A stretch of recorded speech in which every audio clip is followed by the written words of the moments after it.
গোসল করতে গিয়ে হঠাৎ বাথরুমে বাঘ। সোশ্যাল মিডিয়ায় ভয়ঙ্কর এক ভিডিওকে ঘিরে চাঞ্চল্য। ঘটনায় দেখা যায় এক যুবক আরাম করে ওয়াশরুমে গোসল করছিলেন। হঠাৎ জানালার বাইরে অদ্ভুত শব্দ।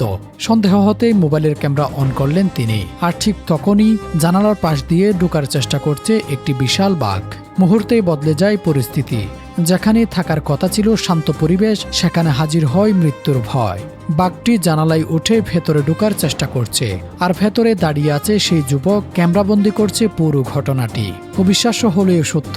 ভয় না পেয়ে ঠান্ডা মাথায় পরিস্থিতি সামাল দেন তিনি। চিৎকার বা হঠাৎ কোনো প্রতিক্রিয়া না দেখিয়ে শান্ত থাকেন এবং নজর রাখেন বাঘটির দিকে। বাঘটিও কিছুক্ষণ একদৃষ্টিতে তাকিয়ে থাকে, যেন সুযোগ খুঁজছে।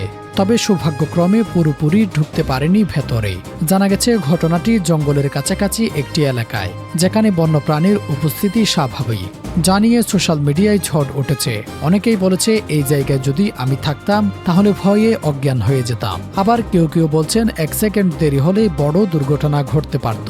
বিশেষজ্ঞদের মতে এই ধরনের পরিস্থিতিতে আতঙ্কিত না হয়ে শান্ত থাকা জীবন বাঁচানোর সবচেয়ে বড় কারণ হতে পারে। তবে প্রশ্ন থেকেই যায়, মানুষের বসবাসের এত কাছে এভাবে বন্যপ্রাণী কেন চলে আসছে?